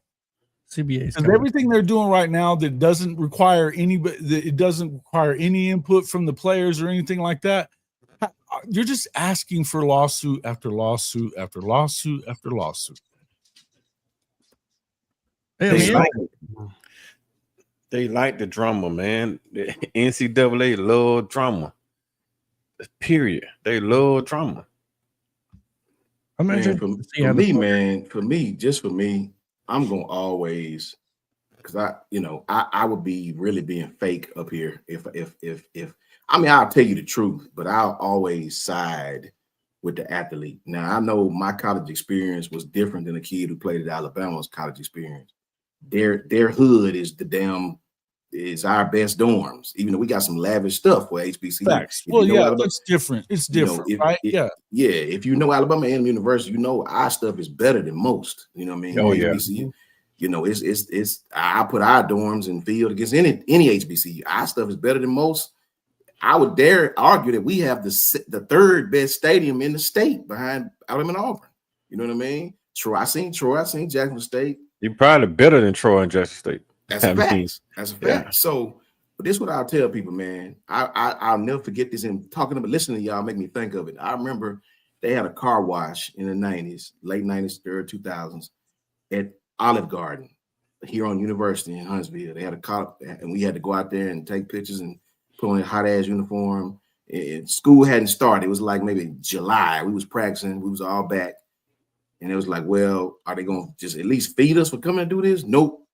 Gave us a $5 off meal card, $5 off your next meal at Olive Garden. So you know what happened? I ain't gonna call his name, but there's another dude that owned at that time IHOP on South Parkway, fed the whole damn football team for free. 61 people, scholarship, fed us for free. We ate for 3 hours for free. And I never forget that dude, man. They let him, he was a alum. You know what I'm saying? And that may have been against the rules at that time, but so I'm telling y'all, this kind of stuff goes on, bro. This kind of stuff goes on. I don't feel sorry for the university at all. That's why when you get these fans that be like, "Oh, they just selfish." Who you think taught them to be selfish? Who do you think they learned from to be selfish? Right? We're gonna sign you to a scholarship. We're gonna use your face. Tennessee. Nico in Tennessee. Facts. I bet you wouldn't use Kim Kardashian's face without asking her or going through legal ramifications. You know why you wouldn't do it? Because she'd sue you for every penny that you have in your endowment, right? But you're an amateur athlete, so we can treat your ass any kind of way, right? Yeah. People don't have no clue. You see the glamour on Saturdays. You don't have no clue what going on through the week with these football players, bro. And especially in the summer, lifting 2 times a day, practicing 2 times a day, you're bleeding, your ankle hurting, your elbow swollen, nobody gives a damn. Get your ass out there and practice. Study hard this day. Man, you have no clue. It's shit like a job. I'm telling y'all, it's like a job, 9 to 5 every day. I promise you, man. So, you know, it might be worse, Coach Sean. That's a fact. That's a fact. It just may be worse. People have no clue, man. And think about when you did it. When you did it, the only thing you got out of it is like, okay, you just worked harder. Jersey, you know, got in shape, got a free education, and with 2 meals because sometimes you miss the third one. Yeah, so see at the HBCUs, they dangle the carrot in front of your face. They got all the little hostesses, the baddest girls up there in their little bitty clothes, and you know, you young, bro. You like, oh, that you think that means something. You know what I mean? They treat you different on campus. You know, you get your, you know, you eating the cab. They treat you like stars on the campus. But it's the minute the cab closes 6 o'clock, at 6:01, your ass is a regular student. We don't give a damn about you. Who are you? You know what I'm saying? I'm talking about at 6:01. When the clock hits 6:01, we don't give a damn about you playing no sports no more. Who are you? Get the hell off my property. I promise you. I promise you. Yeah, humble the hell out of you, man. That's JJ, I feel you, JJ. Yeah. Hey, Bama State, right there. Bama State is right there now. They stayed in brand new too. They right there. Facts. Yeah, they stay in brand new, but it ain't like the hill now. Need to come on the hill. Let's not forget that Bama Stadium still look terrible right now, and it's brand new. Yeah. So I wouldn't say it looked terrible. It looked terrible, Prince. I was just up there. Yeah. Unless they just let it be run down, man. But like, where man, located. It going down. Bathroom messed up. It's bad. But yeah, man, it's just a bunch of crooks. If we just gonna call it like it is, facts. It's just a bunch of crooks in here. That's why they got sued, man, for all those millions, because they crooks. And now why do you think the Supreme Court said we don't want nothing to do with it? Everybody ran to the Supreme Court. Please help us. They like, no. What's the first thing is Kavanaugh said, no. We ain't. He said, y'all gonna go and get your shit in order with how you taking care of your employees. He called them. You're gonna start taking care of your help a lot better than this, or I'm gonna run your ass through the ringer. And hell no, you ain't gonna win this lawsuit that's coming up. No, you ain't. So it's, bro. And Ty used to talk about this all the time. He'll give it to you right straight like that. That immediately, whenever it got in front of them, it wasn't even about the situation they were talking about. They were talking about a whole nother case. And those justices are like, hold on a minute. Until we get through this part right here, we don't want to hear about this other stuff. And no, you ain't gonna win that one either. But you are not taking care of these players the way that you should be. And they're the money machine. Facts, they're the actual money machine, and you don't want to give them no money. Facts, man. What the hell are we doing? You better go ask David Palmer. He told a story about, David Palmer grew up in Pratt City, right there in Birmingham, a horrible neighborhood, man. Very violent, very violent. He talked about how on the weekends, him and Jay Barker used to ride to school together. Jay was from Hewitt Trustful out in the suburbs. And Palmer was talking about how he didn't even want to go home. He just rather stay on the campus, like when everybody was going home on holidays. I just think because at school he had food, So some of these kids don't come from places to where they'll have thousands of dollars in their bank account as freshmen. I was one of them. And you know, ramen noodles become your best friend. You get really creative when you broke, bro. Ramen noodles, potato chips, and hot dogs. You'd be shocked how great that is when you don't have no money. Hot dogs, and that's what I said. It was bread, loaf of bread, and some syrup. You'd be shocked how good that is when you broke. But the crazy thing is, man, the best thing I say, well, me being in my hometown, it was easy to go to my grandma's house and grab some. And that's what I said. Yeah, all my homies can tell you, man. I had a partner wash clothes over there, eat food over there, made everything made good. Anytime I went over my grandma's house for anything, they made sure. I could tell y'all some stories, brother. You know, we used to wash our clothes free. You're going to scholarship. They didn't charge. We had a card. You put in back then. We used to the students would pay us to let them use our card to wash clothes, bro. Like, you know, because they had to pay. I think back then it was $75 to wash and $50 to dry. I think it was more than that now. But the regular students would come give us $5 for a load of clothes, and we would beep our card and let them wash. You know, it would only do one load, one wash, one dry. Man, we was hustlers back then, bro, because you had to be. It was crazy. You had no choice. The Travel he in here. Look, the Little Caesars pizza dude, we them hiding readies. He used to come on the campus, bro. Look here, bro. Make us a deal. You know what I mean? We trying to hustle him. We giving him $20 for 30 pizzas. You know what I'm saying? Anything you could do to hustle, man. It just Vienna sausage. I hate Vienna sausage. I can't stand them to this day, right? Because of college. But back then, bro, you better get in where you fit in, because we didn't come from them kind of families that had, you know, thousands of dollars and could go to, you know, Olive Garden every night. I don't understand how you don't like Vienna sausages. Do you eat Spam? No, I can't stand Spam. I eat that stuff so much in college, bro. I can't stand I can't eat ramens anymore because of the military. We ate so much of that kind of shit. Facts, man. Facts. I can understand that. Look, you trying to go kick with your boys, they drinking the high price liquor. You buying Skull vodka, $5 a pint, $4.99. I had Black Velvet, Mad Dog 2020. Mad Dog, Thunderbird. Hey, Thunderbird. You just ain't out of money for that kind of stuff, bro. If you had $20, you felt good. $5 for the club, $5 for a box of chicken, $5 for some liquor, and $5 for your pocket. You know, you was good. He was good. And definitely shout out to the chicken coop, man, for the $5 special, man. Churches for us on University Drive, boy. Churches. It ain't even up no more, man. That used to be the best place in the world, especially when you leaving the club late at night. Go over there and get some of that fresh chicken. But get that $5 special with the wings and the fries and the drink. It's facts. Oh my God, man. There's some of the best. And these some kids of the best don't realize, like now on A&M campus, they got restaurants on the damn campus. We didn't have none of that. Coach I, what's up, bro? Man, the brother we don't never see so often, man. Coach I, what's going on, brother? Yeah, man. These kids don't realize how good they got. When I was there wasn't no restaurants on campus, man. They got Chick-fil-A and all this stuff on the damn campus. They got Can't relate. And shade. Can't relate. Central heating, and they did have central heating there my last year at Foster. So they you know, but your first couple of years they made the football team stay on campus, stay together in Grayson. Back then they don't even use them dorms no more. They obsolete compared to what they got now. So, you know, they don't know how good they got it, bro. You know what I mean? Yeah, man.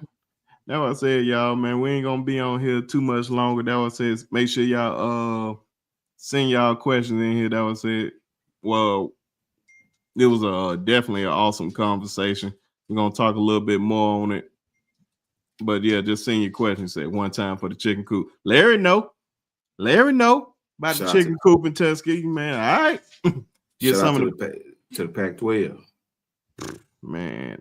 The new Pac-12, that is. Oh yeah, we can talk about that. Bring it up real quick, and we can talk about that to close it out. I give them a shout out, man. I get a new Pac-12 a shout because the Pac-12 was practically dead. They were gone. Now they've practically consumed the Mountain West, which geographically makes sense to me. Yeah. It makes sense to have Colorado State, Boise State, San Diego State, Utah State, and Fresno State all in the Pac-12. Yep. I mean. Now, Texas State might be a little different, but they're an up-and-coming, you know, smaller school, FBS, whatever the case may be. I get a Pac-12 love, man. They found a way to get in where they fit in. So they're going to take the Mountain West, who really got some dangerous football teams, right? Very well. Some of your best coaches, to me, come from that conference, man. They don't have the best athletes, but you better believe no Division I team want to see those teams in a bowl game.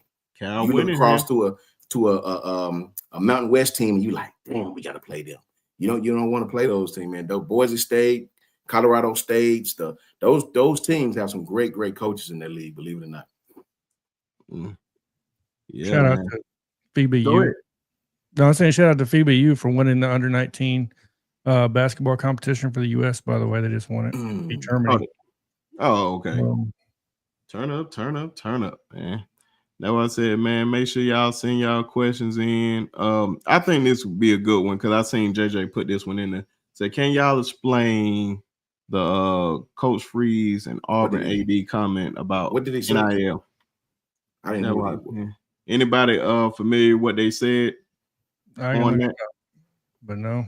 It's Ryan. Were you talking about where he was saying that they feel like that they're doing things by the book and nobody else is? Yeah. Oh yeah. That's why they're number 8, they're 80th or whatever the hell. That's just an excuse, man. That's just an excuse. They didn't say that last year when they was kicking Alabama ass in recruiting in the state. But all of a sudden, that's the weird thing about it is that all of a sudden that they were been in the top 10 the last 2 cycles, and now all of a sudden you're not. Like maybe they are doing something that wrong that not everybody else is doing it wrong, but I wouldn't say that everybody else is doing it wrong instead of them. It's kind of funny that it's coming from Hugh Freeze because Hugh Freeze nobody cares about cheating around this mug, anyways. Yeah, you did cheat him. Tell Hugh he didn't want to get all damn cheating. Tell him to get off the golf course. And then it's funny that we speaking about that because last time I checked when he brought in Robert Camnici, Laquan Treadwell, and what's my other ball?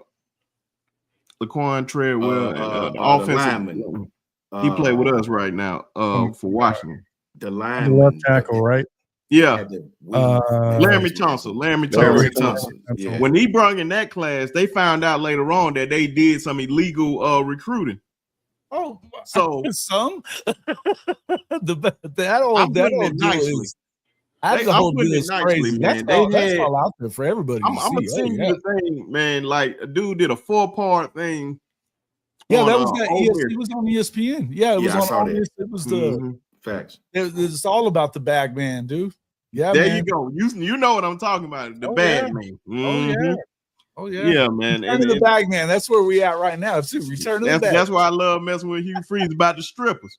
I like, man, you can't be all holy and now, but then you just love them wings and things. And I ain't talking about chicken. While Kalen DeBoer got his hard hat on, I had going head up with Kirby and Les Mile. You out there on the golf course sipping lattes. Nah, you losing because your coach is lazy. That's why y'all not doing well. He put everything on the assistants. No, you got to be like DeBoer. You see DeBoer in different states every other day trying to get these kids, man. Was it Franchoni that got caught going to the strip club and got fired before he coached Mike Price? Mike Price. Mike Price. Mike Price. And then Mike Price don't see nothing wrong with lied about his resume and all that shit. He didn't go to college. Wait, who is this? B. Sharp said he was using the Bama credit card. The Bama credit card, B. Sharp. Oh, he was using and that's what they went back and found all that info about him not going to college. Hugh Free wore too. Hugh Free was using damn credit card to bring on prostitutes. Like, you're bringing prostitutes to campus, man. Okay, I never knew that. I'm about to say I ain't seen nothing wrong with Jason. It's funny because when he did that, I was actually in Panama City Station at Tyndall Air Force Base because he went to the Golden Nugget, which was like the only one down there. Facts. Horrible. Out of all the strip clubs you're gonna go to, bro, you're gonna go to the Golden Nugget in Panama City. Dude, go to Destin. Get some class. You're getting paid good enough. Go to the A-Town. You can't go to those type of strip clubs because he's been famous. Bro, he was down there for dirty. He was down there for the dirty. And then you gonna get real dirty up in them clubs, man. You're trying to go. They trying to send us somewhere. When Majunk trying to send us somewhere, everybody gonna be like, "Oh, I know who you are. You want to go to the hood, man? Well, don't nobody watch TV. They go to bed all day and dance all night." If they ain't dirty, Get we excited, don't be want them. sharp. BYOB strip club, man. BT asks, how many transfers will be allowed to each player during their college career? I don't think it's no limit. There's no limit on transfer. You just They're can't not gonna transfer limit within conference right now. You Yeah. saw they're changing the window. Get I think what's excited, going to be sharp. happen. He I asked a think couple what's going to times. happen there, from everything I've seen, they've made it clear in the courts that you cannot control a player's ability to move, and if it, because that's tied to their ability to earn. The only way to do this again is to go back. You're going to have CBA. You're going to have a CBA. If you don't have a CBA and you don't have players have their input on all of this, then you might as well forget about it, because it's all going to end up back in court. Every time they try to pass a rule or a law or whatever, I'm telling you, this clearinghouse bullshit, it's going to last until they kill the first NIL deal, the first one. And then it's going to go straight to court, and it's going to get shot down just like anything else. If you really want lasting change in parameters, then you're going to have to bring the players into the decision-making process. You're going to have to. And until you do, it's not reality anymore. Get Xavier, be sharp. He asked the same question like a couple times. Xavier Barker. On my phone. And to answer that, no, he's not. No. This kid he hadn't even been in college a year. We'd be totally delusional to call him the best OC in college football. No, I can't get it to him right now. Well, he's been in college more than a year, but he's returned My back. fault, baby. Yeah, that's what I'm saying. I guess what I'm saying is, returned back to. I got you. Okay. Yeah, last year he didn't even coach him. Ebony said they had to pay the money back if they hit the transfer portal now. Ebony. Ooh, that's a bit different now. If they've signed something that says, and she knows, Ebony knows, man. Her son play right here at Bama. Shout out to Ebony too. It just depends on the school, though. I don't think it's the same everywhere. I think a lot of it is going to depend. You don't have different states have different laws and stuff like that. That's the biggest problem that they're having. And that's just like, the whole thing when they started coming out talking about all this college sports commission and all that other stuff. And they're saying that, like, Tennessee had their governor go, and I mean, I'm not talking about the Vols so much, but the governor went out there and preemptively passes a law that says you can't do this, can't do that against our universities in this state. Okay, cool. Except for that's going to put you in direct. I mean, how can you actually put a law into place that says that you have to go against your state laws if you're a college in this conference, in whatever, and you're going to be a part of the playoff system or whatever? That it's all this whole damn thing. The House settlement just turned into a shit ton more. It's just going to be a bunch more litigation, bro. That's all it is. And until all I can say is until they finally figure it out. I understand they don't want to make them employees. I know they don't. You're going to have to figure out something. You're going to have to figure out something, because until they're a part of the process, they're going to keep killing every rule you come up with. Yep. The problem is, Jason, they should have damn nipped this stuff in the bud, man, before it even got bad. When they announced that the kid can get paid, the NCAA should have did something at the beginning. Came in with some type of rules right then, because you can't let them go out there. You can't go out there. The NIL is a catch-all, and it was never intended to be like that. Yeah, I mean, they could have put a cap on it, did something, man, but you let this shit go wild and free like it is right now, and then you trying to reel it back in at the last minute. These kids used to getting $3 and $4 million a deal. Then you're gonna come in and tell them that they can't get it anymore. Yeah. Man, it's not gonna work. Now we're gonna put the toothpaste back in the tube, is what they think. It's not gonna work, man. These kids are not going from big money to no money. The kids behind them are not gonna tolerate that. They want more money. They see the shit in the NBA. Right. They see how the collective bargain keep going up. Like, they ain't going backwards. It's like what we said a minute ago before you came in. What's the first thing how in the hell can you tell somebody what they are and are not worth for their NIL? How can you tell somebody that if somebody's willing to pay somebody a dollar amount, then they're worth that amount of money? That is the American way. Now, I got a question for the panel, because you guys saw what the NCAA approved recently, right? The new portal window. Because this to me is screaming litigation and everything that's all over it. they approved it to open up this year as a test run starting tomorrow, July 7th to August 5th. The portal window is open, by the way, on a dead period, because they think it's gonna basically deter universities from contacting players to make them bigger offers to move them.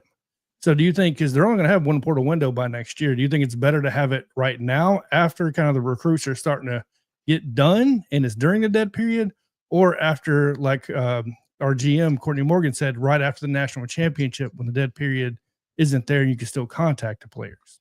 Here's the problem with that. If you're doing this stuff right after the national they were talking about, everything I've heard is from the 1st to the 12th of January. Because of, and it's always, and like they always talk about, it's about being able to get enrolled in these schools, right? Yeah, for the enrollment, during the enrollment time or whatever. So the reason a lot of people are saying you should move it till spring is because then you don't have an enrollment issue at that point. Yeah, you have time. So if you're going to go, and I don't know that they're going to let them go to one either. By the way, I don't think that that's really it's going to be approved supposedly this year. Sure, but again, that's another one of those. That's another one of those things that they've already said that you can't. First off, here's one question I would pose for that: the Wisconsin kid, they just got done suing Miami, right? Yeah. The Wisconsin kid wanted to leave, go in the portal, and they said, "Nope, you signed this NIL contract or whatever, and you can't go. We're not letting you out of it." What did he do? Unenrolled and showed up at Miami a week later. And there ain't shit they could do about it. And that has nothing to do with the portal. So what are you really going to do? Is the portal even a thing? Well, that's what they're trying to prevent. Is the reason why Wisconsin's going back after Miami now is because they're saying Miami contacted him during a dead period. During the dead, you know what I mean? So during that dead period, well, guess what? Now it is illegal contact. That's why they're trying to adjust the window to the dead period. That way, if there's any movement with contact, it's an automatic nope. We done caught you red-handed. Yeah, so, I think that again, I think it's going to be tough either way you slice it, though, because of the fact that the courts have already shown that they're going to side with the athlete on this stuff, and that you cannot control their ability, you can't limit their ability to earn money through NIL, and if they have a better deal to go somewhere else, you cannot get in the way of that. The NCAA already said that they weren't going to try to, so. All this new stuff is new, but I still feel like, I don't know. We don't know what the hell's coming right now. I think that anything that they throw up there, I think 4 or 5 years out, who's to say what this shit's going to look like? You know what would have fixed all this? Way back in the day when Ed O'Bannon sued these people. Yep. Yeah. They had went on, started all this back then. Because that had to be like 90. Shit, I was in high school. It had to be like 90. 95, I think. 5, something like that. Yeah. Colorado just won the no. He started it 12 years ago. Because it was 11 years ago, because it was 2014. Remember, that was the last NCAA football game. No, I'm talking about when it was 14. He actually filed a lawsuit in the 90s, but then they brought it back up because they kept putting their faces on the video game, so they brought it back up in 2000. Right. It was on NBA Live. That's back when UCLA won the championship. When it became a class action deal. Yeah. Because it actually had their names. Basically everything about them in the video game, their name, their hometown, everything. And then after he filed a lawsuit, they turned around and just had their names on it, but they'll change their hype, they'll change their weight in their locations.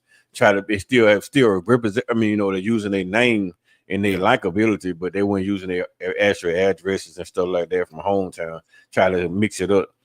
Now they're going back to the original because they're paying the kids, which I don't mind them putting the kids' information out there because a lot of kids want to represent their hometowns. But hey, figure it out, man.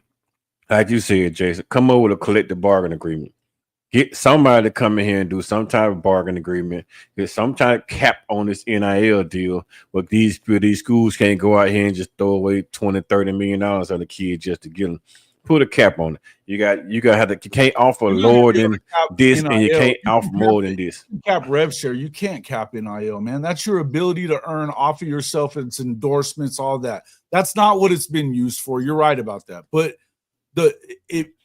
bottom line is you can't cap any of that stuff. The only thing that you can cap is what they're getting revenue share wise, which is the same like your contract in the NFL.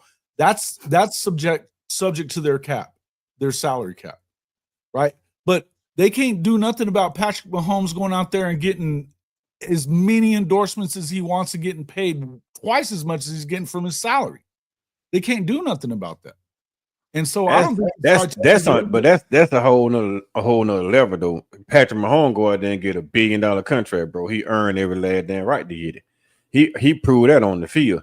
They giving these kids $8 million walking out. They walking out of high school with $8 million, man. Then the kid get to college and don't perform.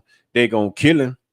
They're gonna take everything back from him. They're gonna treat him like crap. Supposed to be all that. I think about Trent Richardson. He was supposed to be all that in the NFL in a bag of chips, and what was he?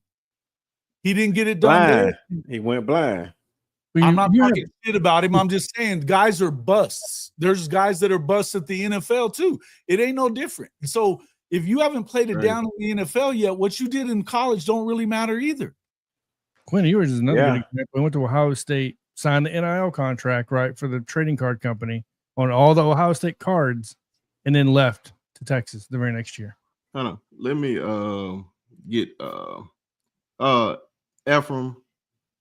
Oh, I already know, man. I probably do it this coming week or sometime next week, just so to answer that question. But I know Coach I had this question up for a minute. How are these NIL, PMTS catalogs for taxes, incomes, gifts, etc.? It's got to be some kind of gifts, because anything more than 10,000 on a gift is like damn near double taxed. So it definitely won't be under that. I'm assuming it's going to be the personal NIL would have to be a 1099 at that point. The revenue sharing could be categorized dependent on if they're classified as a university employee. I don't know how they're going to do it. Well, you got to remember, student athletes are considered independent contractors. So 1099s. Well, you do realize that Georgia just got rid of their collective. They moved it off. It's no longer attached to the school per se. They're working with a collective that is part of a media company, essentially, so that they can try to run it through that way. And Ohio State's part of the same company. I'm not sure exactly, but basically what they're doing is that way you're bringing the people that want endorsers, whatever content stuff. They're bringing the content needs to the program, and that's how their NIL is going to be. But it'll be separate from the schools altogether, which is basically what it was supposed to be anyway, right? Hey, my bad. I'm not dogging Trent, J Jack. Relax. I didn't mean it like that. I'm just saying sometimes we'll go Jamarcus Russell. Does that make everybody feel better? Hey man, that's a Bama boy, man. You can't dog. What about Ryan Leaf? Ryan Leaf. Listen, man. Everybody keep dogging out Jamarcus Russell. Jamarcus Russell went to the Raiders. He had a very good first 3 years. The coach didn't like him, so they sabotaged the kid. He was doing damn good, man. I can't defend that. He was doing damn good. He got sabotaged, man. Was that Lane's fault? Was that Lane's fault too? No, that wasn't Lane's fault. Now they gave the man the quarterback coach sabotaged him because they didn't want him. Go ahead, Coach. My fault. I don't know if y'all know this, but NIL income. If I remember, NIL income, you may have to look this up. It affects the kids FAFSA. Because NIL income is taxable, it's got to be reported on the free application for FAFSA, and that could potentially affect the amount of financial aid that the kid gets. They'll start getting financial aid over there. They won't get no financial aid no more. Yeah. When I had to teach, I don't think any of them are getting it once they start getting NIL money like that. That's anything over a certain amount. That's a big deal, man. That's a big deal when you start doing that. But remember you got state and local tax implications, all that stuff. That's another reason why they eliminating the walk-on, so they make everybody a scholarship player. So because of the NIL in that FAFSA portion of it too. Yeah. He said Sam Bradford was in the league for a long time, bro. A long time. You can say a man of buzz. Sam Bradford killer. But he was in the league for a long time. Sam Bradford was a killer. Now he had to say, you say Zach Wilson, then you got a point. But Sam Bradford, yeah. Don't you come at me? I wouldn't say a killer, but he was in the league. I He can't was a down killer. nobody He that was a been in the killer league. in college. Now he Okay, was now he a that- career that's no backup. one.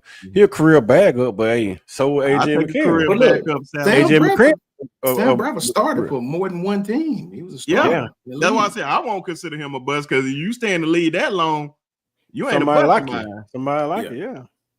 Except what's his name? Think Because about every time I see him on TV, he talking like he was a starter and he was a big dog. Chase Daniels. Oh, Chase yeah. Daniel. Yeah, Chase trash. Daniel. He Man, was you third get string, but him. hey, he stayed in the league at what 15 years Man, as he was third on the string. bench. Chase Daniels was a career backup for like 17 years. That is not you can't say you were a dog. You stayed in the league. Hold on, At least Sam Bradford he ain't a started bust like either, Coach though. He Sean ain't a said. bust either, though. This man sat on the bench talking like I see. If you see the stuff that he says about Jalen Hurts, and he talking like he was just that guy, I'm like, man, sit down. Man, you ain't nobody. So, what's your thoughts on Ryan Fitzpatrick? He started.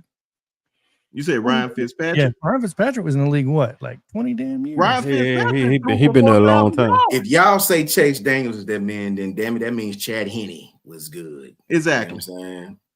Chase Daniels was Chase Daniels is a career backup in the NFL. Career backup. He was smart as hell. Same as the kid from Florida years and years and years ago. Shane Matthews. He played for 12 years and been a career backup. Right? Same thing for the boy in Dallas right now. The Cooper boy, named Cooper something.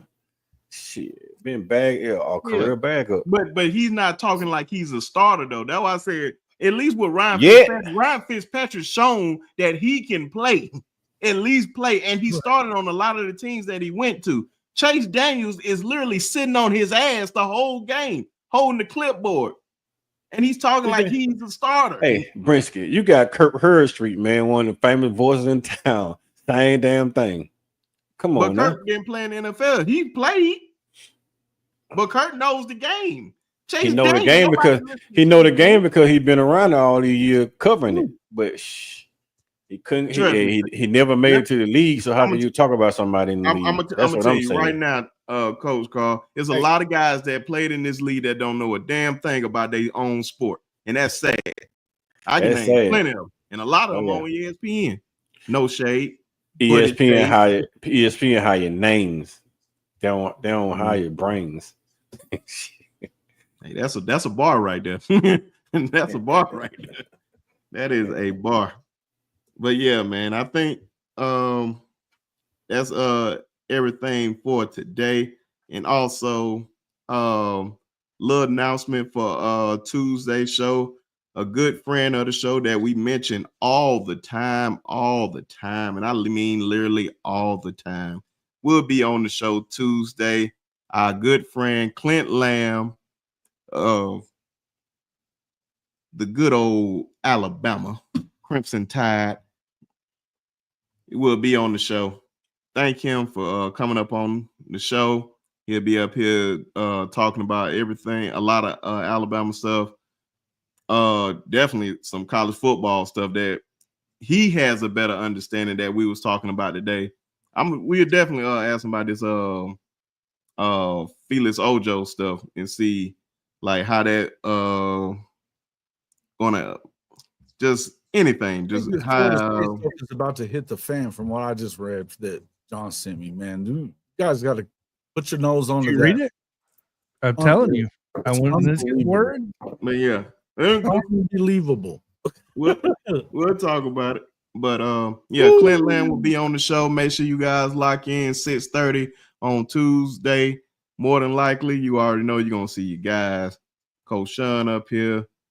Maybe Jonathan, maybe Coach Carl, but we definitely gonna have Clint up here, and we just want to thank Jason for jumping on up here with his Sooners behind. We're gonna kick his ass when it comes to Alabama homecoming. Hey, I'm gonna be there. I'll be there to take the ass whipping, just so you know. I'm gonna be there to take that ass whipping. So, but yeah, I'm gonna let everybody shout out their show, and we gonna get up out of here.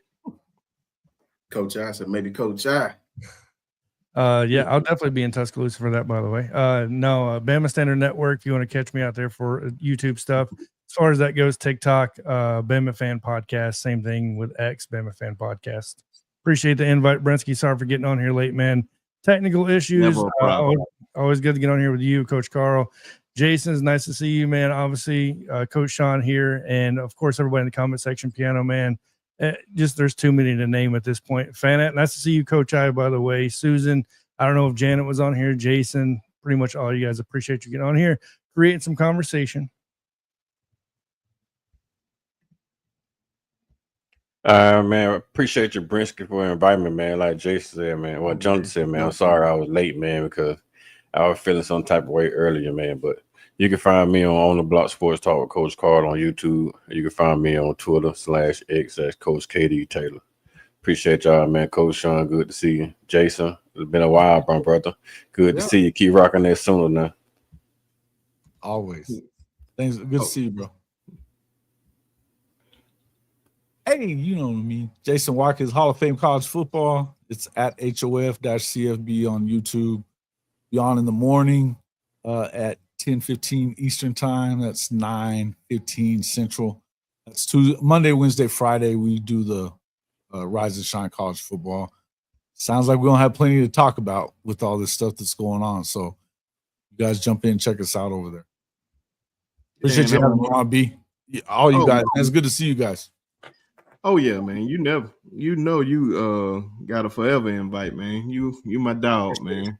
I just trying to get a link to your channel so everybody can go over there and Coach Carl's over there.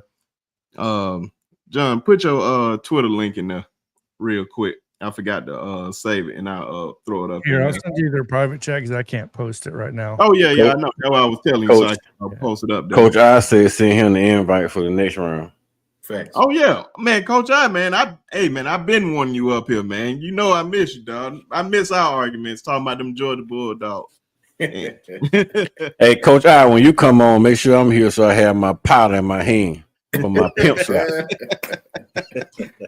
Man, shout out to everybody, man. Good to see Coach I back in the loop and back in the scheme of things. Can't wait to get him back up here, man. Shout out to everybody on the panel. Thank you to my brother Brinsky as always, man, for extending the hand. Shout out to my brother Jason out there in Oklahoma doing this thing for the Sooners. Shout out to my brother Coach Carl, always big doing this thing, as you know. You know what I mean? High school coach right now, putting belt to asses all over the state. Shout out to my brother John, right? You know what I'm saying? Doing big things. We look forward to getting back cracking on the Bama Standard with you.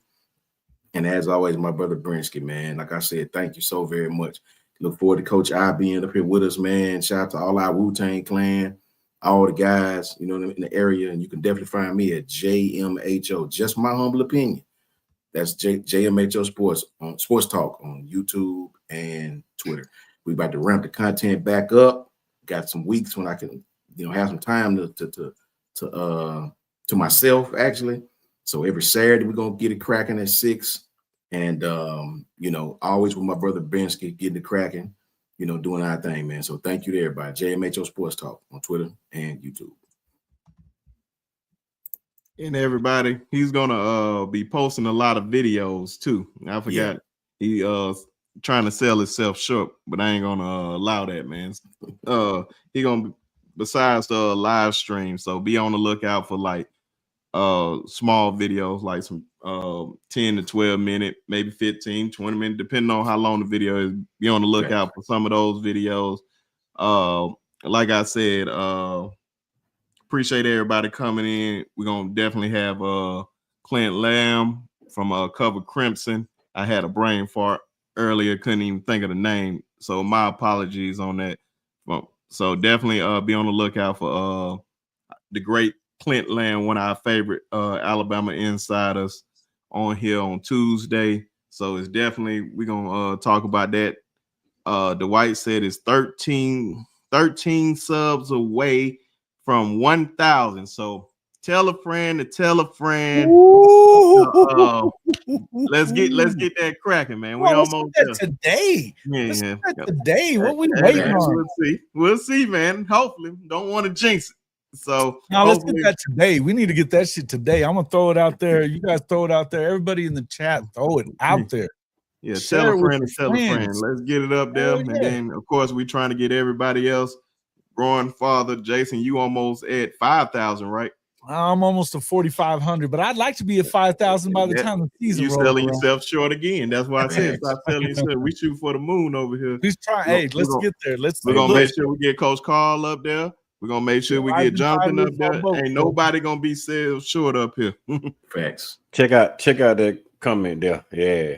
Yeah. Oh yeah, she's coming up here. That and matter of fact, I seen her on Jason's show. That's the reason why I took note of her. She is very, very knowledgeable. Yes. So we definitely gonna talk and get you up here maybe sooner than later. It may be this coming week. So we'll definitely figure it out, see the times line up and all that.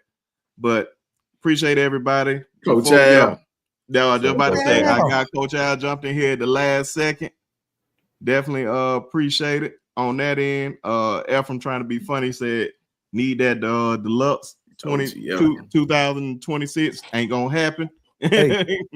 Not gonna happen. Beggars can't be choosers. Y'all gonna take what I get you. But yeah, man, appreciate everybody. The giveaway gonna be sometime either this week or next week, and we'll figure out the details after that. And Coach Carl giving away a game, and Piano Man is giving away a game. So y'all be on the lookout. Catch our man Piano Man 8 o'clock Central Time in the morning. Y'all already know what time it is. F them trees forever and a day. F them hedges. F anything that ain't got nothing to do with the Tide. No offense to the Sooners, but I got all the smoke for them too, because they whoop ass. But catch y'all on the next one and roll damn Tide. Roll damn Tide.